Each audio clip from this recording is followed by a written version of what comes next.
ಸಮಯ ತಗೊಂಡಷ್ಟು ಹೂ ಚೆನ್ನಾಗಿ ಬಿಡುತ್ತೆ ಅಂತ ಅರ್ಥ. ಏನು ಈ ಗಿಡದ ಮೇಲೆ ಇಷ್ಟೊಂದು ಕಾಳಜಿ? ಏನು ಕತೆ? ಏನಿಲ್ಲಮ್ಮ, ಇತ್ತೀಚೆಗೆ ಗಿಡಗಳ ಬಗ್ಗೆ ಆಸಕ್ತಿ ಹೆಚ್ಚಾಗಿದೆ.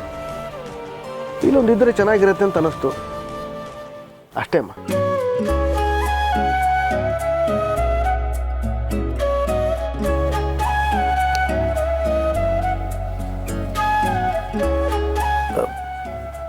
ಹೂ ಬಿಡೋದು ಅಷ್ಟು ಕಷ್ಟನಾ ಅಮ್ಮ?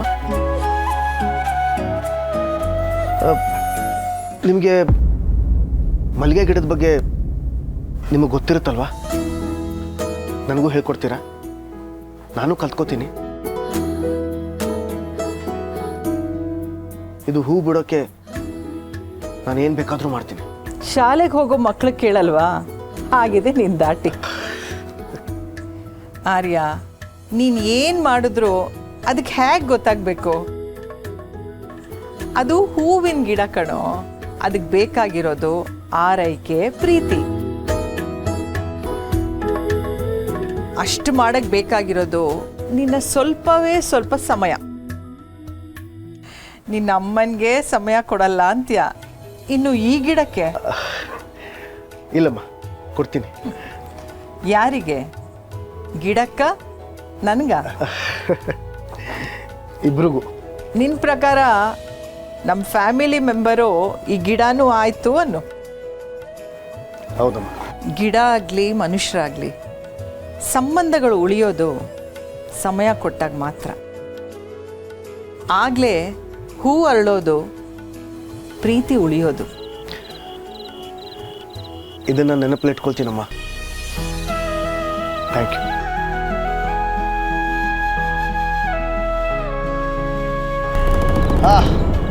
ಬಾ. ಓ, ಬಂದಲ್ಲಪ್ಪ. ಎಲ್ಲಪ್ಪ ಅಂತಿದ್ದೆ. ನಿನ್ನ ಸಮಯ ಎಲ್ಲ ಅರ್ಧ ಕಿತ್ಕೊಳ್ಳೋದು ಇವನೇ ಆರ್ಯ. ಅರ್ಧ ಅಲ್ಲಮ್ಮ, ಪೂರ್ತಿ. ಅಮ್ಮ, ಆನ್ಸರ್ ಬೈಯಷ್ಟು ಬೈದ್ಬಿಡಿ, ನಾನು ಕೇಳ್ಕೊಂಡೇ ಬಂದಿದ್ದೀನಿ. ಸರಿ, ನೀವಿಬ್ರು ಮಾತಾಡ್ತಾ ಇರಿ, ನಾನು ಊಟಕ್ಕೆ ರೆಡಿ ಮಾಡ್ತೀನಿ.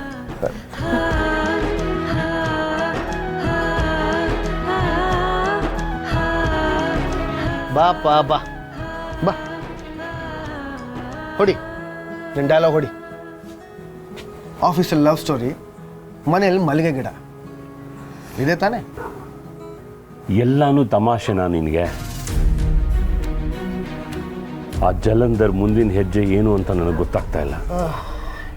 ಅವನೆಲ್ಲೂ ಸುದ್ದಿಲಿಲ್ಲ ಅಂತಂದರೆ ನನಗೇನು ಟೆನ್ಷನ್. ಇರೋಕ್ಕೆ ಅವನೇನು ಸೂಪರ್ ಸ್ಟಾರ? ಅವನೊಬ್ಬ ಕ್ರಿಮಿನಲ್. ಗಿಡಗಳಿಗೆ ಕ್ರಿಮಿ ತಾಗದೇ ಇರಲಿ ಅಂತ ನಾವು ಹೇಗೆ ಔಷಧಿ ಹೊಡಿತೀವೋ ಅದೇ ಥರ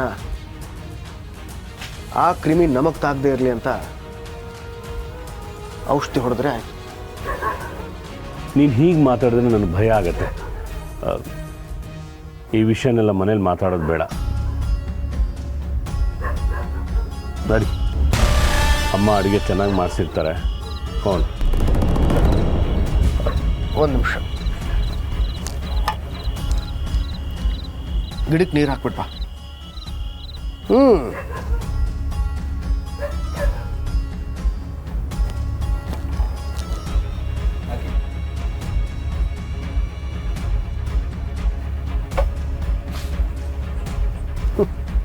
ಬ್ರಹ್ಮಚಾರಿ.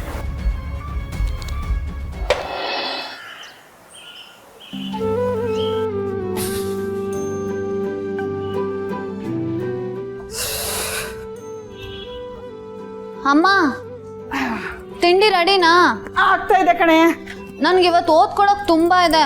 ನೀನ್ ಬೇಗ ತಿಂಡಿ ಮಾಡ್ಕೊಡು, ನಾನು ಲೈಬ್ರರಿಗೆ ಹೋಗಿ ಕುತ್ಕೊಂಡು ಓದ್ಕೋತೀನಿ. ಡಬ್ಬಿಗೆ ಹಾಕೊಡ್ತೀನಿ, ಸರಿನಾ? ನಾನು ತಿಂಡಿಗೆ ವೇಟಿಂಗು. ಏನ್ ಟಿಫನ್ಗೆ ವೇಟಿಂಗು? ಇದೇನು ಹಾಸ್ಟ್ಲ್ ಕೆಟ್ಟೋಯ್ತಾ? ಬಂದು ನೀರಿಡಿ, ಗೊತ್ತಾಗುತ್ತೆ. ಕೂಗ್ಬೇಡ ಕಣೆ, ಮಗುಗೆ ಮೂಡೊಟ್ಟೋಗುತ್ತೆ. ಓದ್ಕೋತಾ ಇದ್ದಾಳೆ ಅಲ್ವ ಬಂಗಾರ? ಹೌದು ಬಂಗಾರ, ಅವಳಿಗೆ ಓದನೆಪ್ಪ, ನಿನಗೆ ಅವಳನಪ್ಪ. ಎಲ್ಲ ಕೆಲಸನೂ ನಾನೇ ಮಾಡ್ಕೊಂಡು ಸಾಯ್ಬೇಕು. ಬಾಡಿಗಾರ್ಡ್ನ ಕಳಿಸ್ಬಿಟ್ರಿ, ಈಗ ಅಂಗಡಿಗೆ ಹೋಗಿ ಅಂದ್ರೆ ಒಬ್ರಿಗೊಬ್ರು ಮುಖ ನೋಡ್ಕೊಂಡು ಕೂತ್ಕೋತೀರಾ?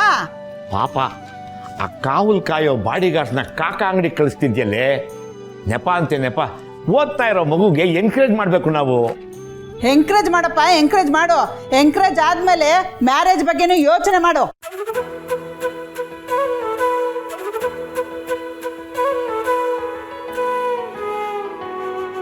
ತಗೋ ಸುಬ್ಬು, ತಗೊಳ್ಳೆ.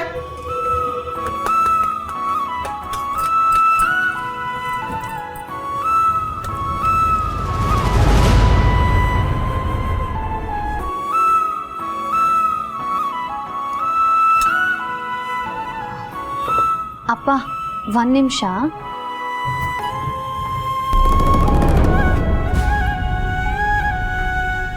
ಅಮ್ಮ 1 ನಿಮಿಷ ಬಂದೆ.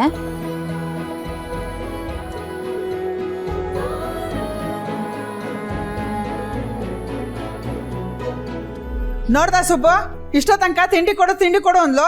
ಕೊಟ್ರೆ ಮೊಬೈಲ್ ಹಿಡ್ಕೊಂಡು ಹೋದ್ಲು.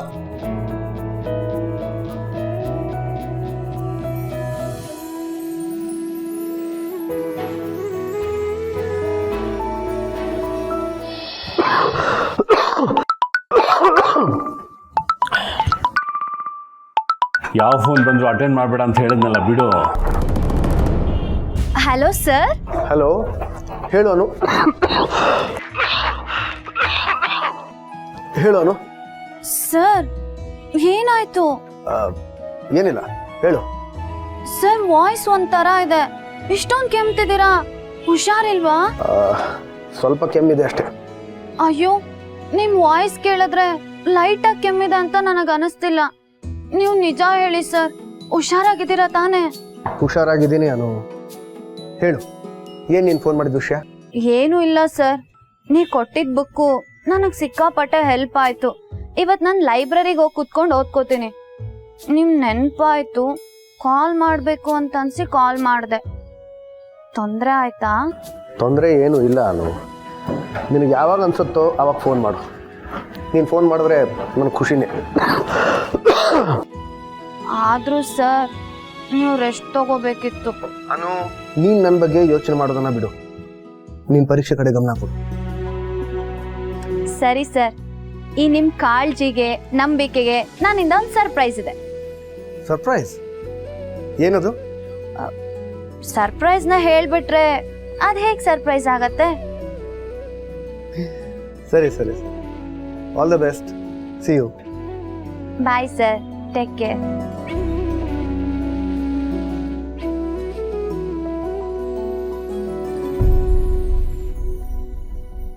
ಈಗ ಸರಿ ಹೋಯ್ತಾ? ಏನದು? ಕೆಮ್ಮು.